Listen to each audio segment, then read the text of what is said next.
You are with the University of Karate, and you have joined us for a very, very powerful conversation as we look at the topic: has technology, science, and medicine made the martial arts better? Are we farther along? Are we more advanced? Are we able to accomplish much more? And even are we better as martial arts because of technology, science, and medicine? We live in a world today where we're, through the internet, in possession of incredible amounts of information. We live in a time now where we can go on YouTube and look at every form in the style of Hung Gar or White Crane or Tai Chi. All of that is online. We can look at it. We can see it. We can study it. We can examine it without going to 100 schools over a 100-day period. We can look in our own homes and see all this information out there. We can even watch this broadcast through YouTube. However, at the same time, people are watching TikTok videos and various different social media platforms where the attention span of most people, especially young people, is becoming lesser and lesser. People are reading a lot less and they're watching videos a lot more. We're living in a time where we have a greater understanding of nutrition than ever has been in recent times. And people, because of this nutrition, are able to eat better, get the better nutrition to build muscles and bones and tissues and so on, and recover faster. However, at the same time, that same understanding has given a lot of technology or understanding of steroid or hormonal replacement, where people are taking injections that are causing them, while they have all the benefits of nutrition, to try and make the body produce tissue faster, to recover faster, at the expense, even though they get stronger and faster, of kidneys failing and various different organs failing, and also a lot of neurological problems happening. So are we getting better? Even the advancements of public hygiene and public safety, where we don't have the bubonic plague running rampant. We don't have, even though we've just had a serious pandemic, we don't have generally outbreaks as they were in the dark ages because of the advancements in medicine and science and so on.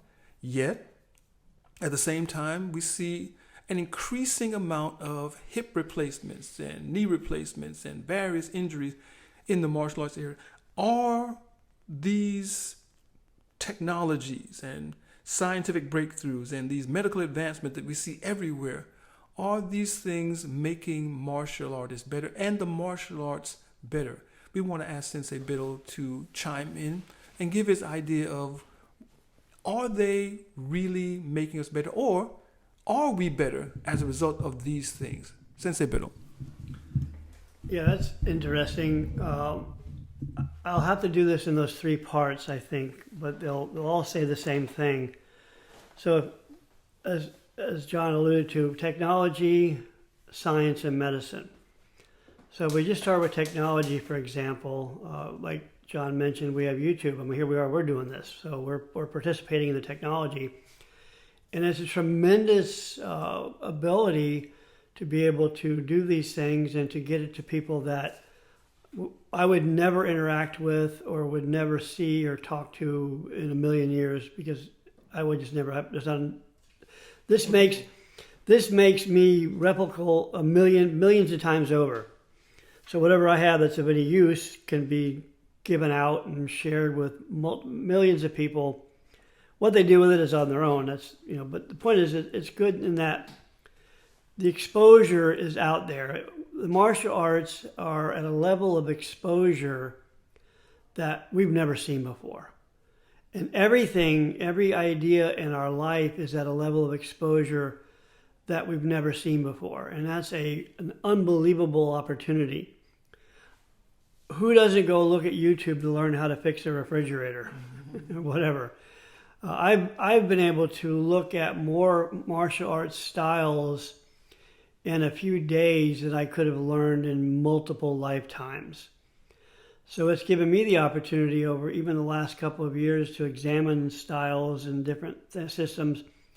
As I've said this before, my goal was to find the common elements and to get to a common core of all of them and come up with what I determine as the root of it all. So that's a magnificent thing that exists. But it's like in life, and I tell my kids this all the time, everything's about trade-offs. All good, and here, the yin and yang of the martial arts, they knew this. Where there's a benefit, there's also the detriment. So the problem with the technology, especially with what we're talking about here, let's say like with YouTube, is that now everybody can watch the masters do San Chen. And they can mimic San Chen and do the movements. But I use my words very carefully. When I say the word mimic, that's exactly what I mean, because that's just parroting. And even if you listen to descriptions of things and preciseness, they talk about where the elbow should be and all that, you're not getting the one-on-one interactive level of the instructor's eye looking at you and fixing you in real time. Like, you could send me a video of you doing San Chen and I could come back and say, well, I see this and this and this. But I'm looking at a two-dimensional image. I can't see anything really. I can only see when I look to see certain patterns of movements, but I'm not seeing the 3D picture. Another great example of that is in the golf industry. Now we have videos, and you can see every golf swing ever known to man and woman, and we're trying to parrot those movements, and they're failing miserably. And then you have even 3D image capturing, which still, it's great. It's a funny concept. The idea is, well, if we put a 3D capture and we show 3D, we'll understand the movement. No, because you're looking at it on a 2D surface. You're not seeing 3D. You're not seeing 3D. I have to emphasize that. Even though it's produced by 3D imagery, your eyeballs are seeing a 2D image. You cannot interpolate that. Now, if they could make that a hologram and project that out onto the floor, and you could walk around and look at it from different directions, like if you could take my San Chen, video it, and make a hologram. If you put me in a 3D imaging, you would see the 3D image, but you'd see it on a 2D screen. If you could put that as a hologram onto your living room floor and watch me move, you could walk around, see where my back of my elbow looks like, etc. But again, the problem is you're not being told the purpose of anything. You're still, at the end of the day, mimicking. Don and I were talking about like a circle block. If you learn a circle block in Uechi-ryu, you learn the block. If you watch it on a video, I promise you, you do not understand the concept of a circle block. And I'll tell you what it is, because it's important to understand what this means. Is when you're doing a circle block, it's not about the exact motion of the block. It's about the extension of the arm. It's about extension. And that's all I'm going to say, because I don't want to go down that rabbit hole, because this is not what the topic's about. But so technology is bad because now you're looking at 1 million YouTube videos and watching it, and we're scrambling our brains. If you're trying to learn something and you watch this and you watch that, this person says this about this style and that about that style. I say this, and then who's right? Well, you have to decide that, but you can be overloaded and never get it. And then also the problem now is our attention span is becoming so short. You're scrolling through. Shorts came along, and now we're just flipping through 10-second clips. You just flip, flip, flip, flip, flip, flip, flip. And there's a sacrifice being made there in the way we think and the way that we approach learning. Is the best way to and there's studies on this. There's actually research on this. The best way to learn and to be productive, or if you want to create an idea, if you want to come up with something new, then you sit yourself down and be quiet and get bored. The more bored you are, the more active your mind will get because it wants to do something. Technology is everything in our lives are designed to keep us from being bored. And that is the antithesis of actually being able to do something productive. Because we're always distracted. We've got the TV running, we've got the instant message, we've got the text, we've got the email, we've got the TikTok, we've got the YouTube Shorts, we've got YouTube, all these things, blah, blah, blah, blah, blah, blah, moving, but we're never sitting still long enough to do anything with it. So that's where I think technology is incredibly valuable. I remember there's a funny saying, Socrates thought that writing down books was a mistake. Well, I think he missed. But what he was, if we understand what he was saying, he did. He's saying what I'm saying is that we're replacing one thing for another, and are we losing the ability to think? And that's what I think we're seeing. Now, science again, it's a trade-off. It's good and bad. With science now, we're understanding more about physics, how the body moves, and how the body can generate power. And you have these different studies they do and all these things, and that's all good.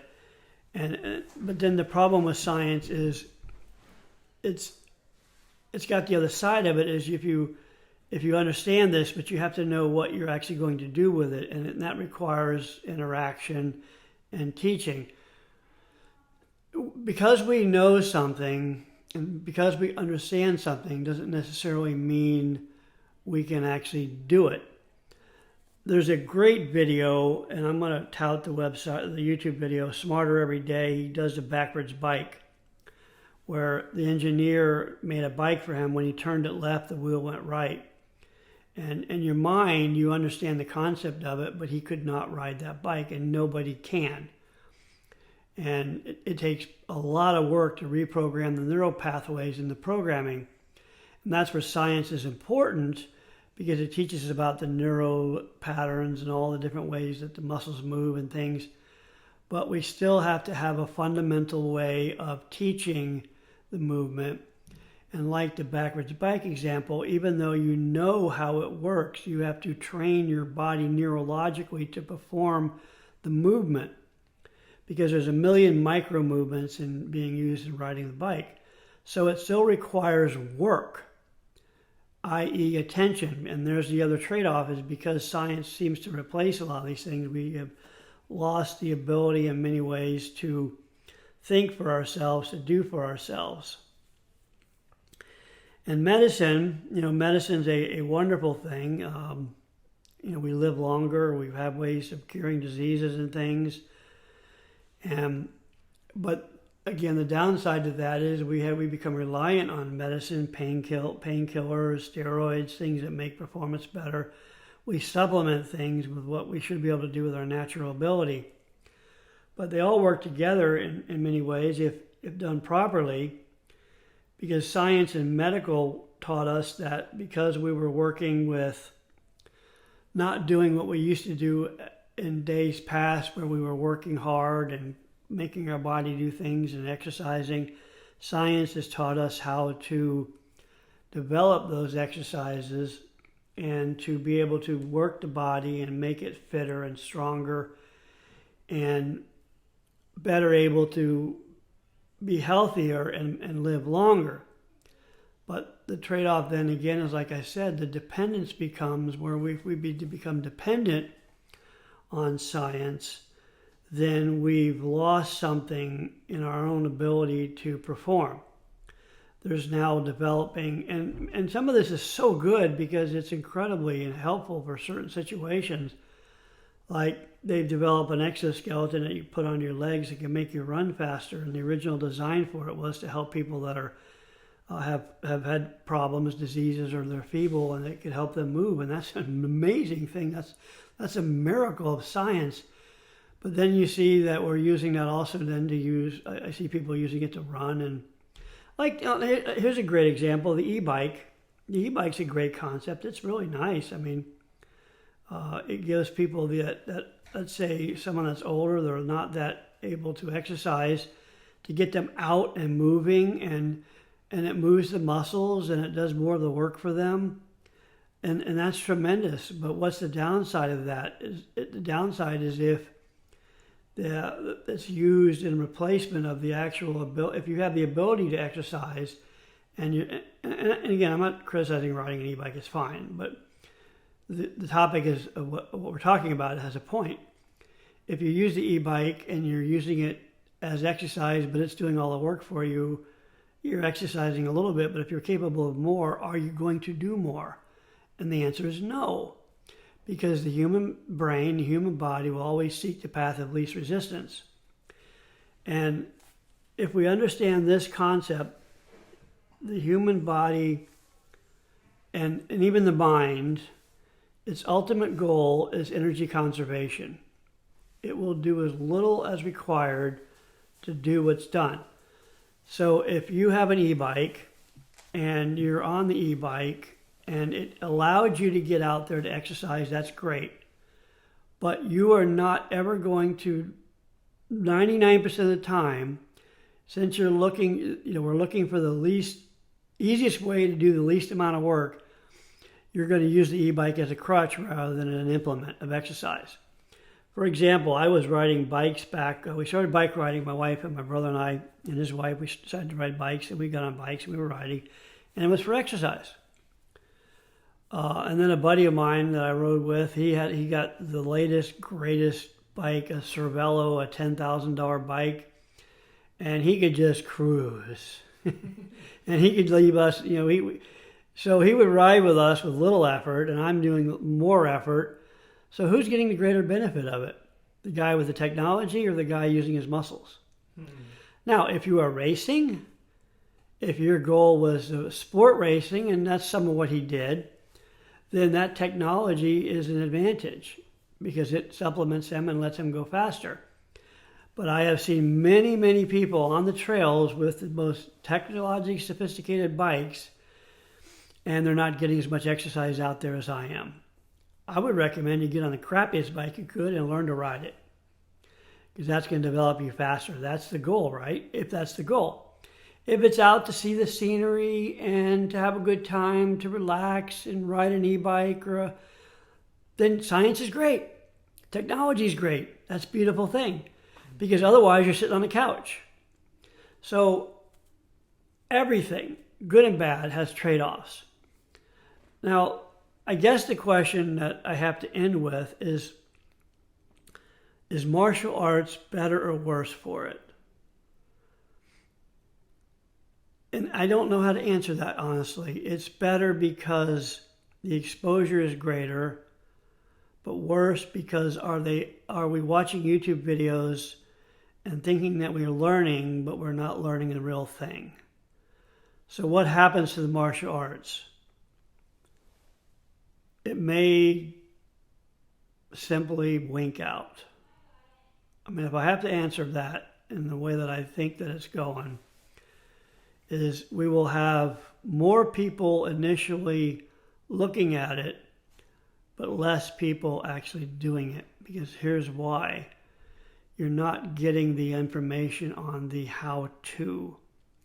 The instruction level of the one-on-one student-teacher relationship or the classroom relationship. Maybe it doesn't go that way, but I think it weakens its structure if the reliance is on it. It's like in the golf industry where technology and science and medicine have come together to come up with the best equipment, the best technology, the best teaching methods, the best systems, and none of it works. And I know that for a fact because I've been down a lot of rabbit holes learning how to understand that. Because in the last 100 years, the USGA average handicap has not increased. But teaching is better. Science is better. Equipment's better. Technology's better. Golf is not better. It is better for the elites. That's why golf courses are becoming antiquated. They're not big enough. They got to keep expanding them out to, you're going to see they'll run out of land, but you'd see 8,000-yard golf courses because these guys, they're better trained. They're on steroids. They're on ADD medicine to maintain focus. It's funny because every golfer has ADD. Every baseball player has ADD. They're on technology. They've got the best training available. They've got the best teaching available, and they are magnificent. But the rest of us, the rest of the golf world is suffering for it. They're actually suffering for it. And golf is a declining game. It has problems. The participation level is dwindling because golf is hard. And you sell people on, and when I'm saying this, think of the martial arts. You got to think of the same concept. I'm using just a parallel. Join golf, play golf, because we'll get you these lessons. You get these equipment, and you get out there and you play golf, and then you go suck. And you'll play 10 or 20 rounds, and you're like, oh, this is miserable. Why do I want to do this for 4 hours? And no one knows why. And for God's sakes, you'd have to ask yourself, with all of the instruction and technology, why is the average handicap not increased? I play a lot of golf, and I see a lot of bad golf. But in the martial arts, and let me go back to the martial arts, because I don't want to talk anymore about golf. In the martial arts, if you have this science-produced student, you have bad martial arts. Because they're not learning what they really should be learning. They're not being taught anything. You're just parroting a 2D video screen. Now, like I said, if you could do a hologram image of me doing the San Chen, and then you could do a hologram image of me standing next to me, explaining what me is doing, that might be interesting. But we don't have that. We could get there. That'd be interesting. That would be how I'd like to see it go. That would be interesting. Like if you could do that with a golf swing. If you could put a holograph image of Tiger Woods, and Tiger Woods is talking about Tiger Woods, or if you could take a picture of my golf swing, and then have a golf instructor watch my swing in a hologram in 3D talking about it, that might be something good. We probably will get there. But there's always trade-offs. That's my message here. Everything has trade-offs. If you push too far in one way, you got to keep a balance. You've got to keep a balance. The yin and yang has to be maintained. Some conversations need to just be left where they are. You are with the University of Karate. We're believing that just the title and what he has said thus far will open more conversations in your dojo, among your black belts, among teachers, even in the comment section. Please, both like, subscribe to this channel, and keep the conversation going in the comment section as we talk about technology, science, medicine. Have they increased or improved? Is the martial arts better? You're with the University of Karate, and we'll see you next time.